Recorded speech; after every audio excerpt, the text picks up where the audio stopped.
आज बात करते हैं डोनाल्ड ट्रंप के एक ऐसे चौंकाने वाले प्रस्ताव की जो एशिया के रणनीतिक नक्शे को पूरी तरह से बदल कर रख सकता है।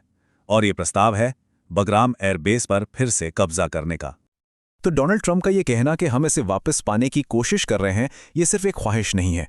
ये इस बात का संकेत है कि अमेरिकी सेना अफगानिस्तान में वापस जाने का एक पूरा प्लान बना सकती है। और जाहिर है, अगर अमेरिका को ये बेस चाहिए तो इसका मतलब होगा तालिबान से सीधी टक्कर और अफगानिस्तान में एक बार फिर से सीधी सैन्य कार्रवाई। तो इस पूरे मामले को ठीक से समझने के लिए हम देखेंगे कि ये प्रस्ताव आखिर है क्या, ये बेस इतना जरूरी क्यों है, इसे हासिल करने का नया प्लान क्या हो सकता है, आस पड़ोस के देशों का इस पर क्या कहना होगा और आखिर में इन सब का नतीजा क्या निकल सकता है।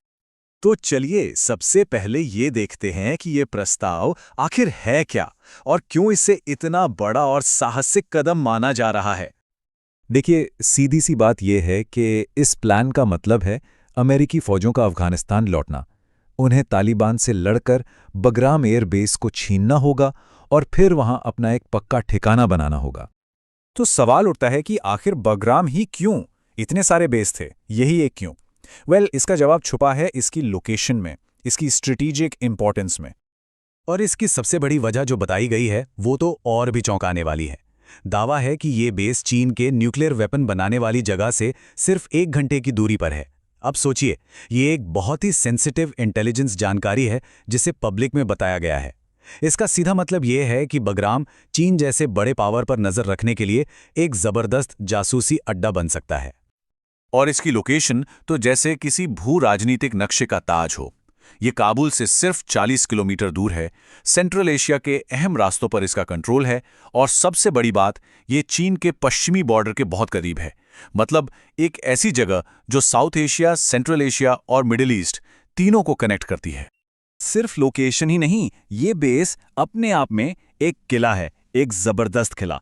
अमेरिका और नेटो ने इस पर अरबों डॉलर लगाए हैं। 2 रनवे, मजबूत aircraft shelter, advance command centre, सब कुछ है यहाँ। हजारों सैनिक यहाँ रह सकते हैं। सच कहें तो 2001 से 2021 तक ये पूरे ऑपरेशन का दिमाग था, मतलब नर्व सेंटर।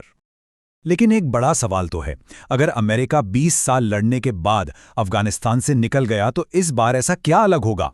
तो चलिए देखते हैं कि ये जो नई किला बगराम योजना है वो पुरानी गलतियों से बचने के लिए कैसे बनाई गई है। देखिए, फर्क साफ है।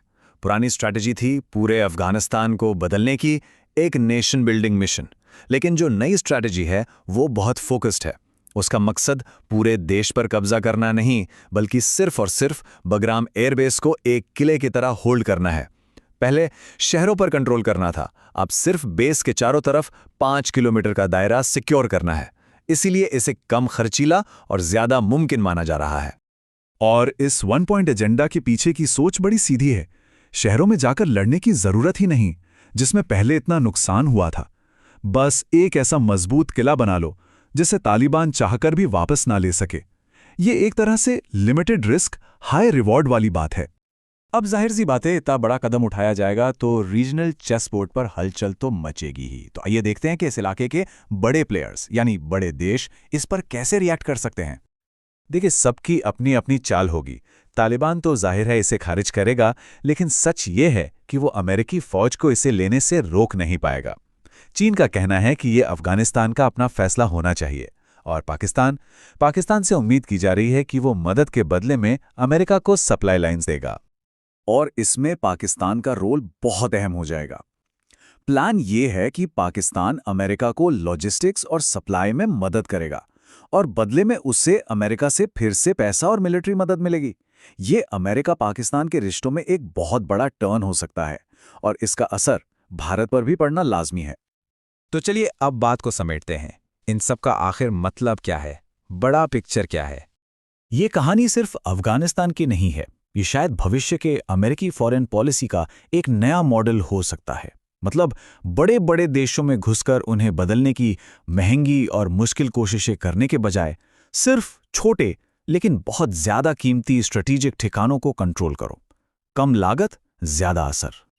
तो आखिर में सवाल यही बचता है, क्या सिर्फ एक एयरबेस पूरे इलाके के पावर बैलेंस को बदल सकता है?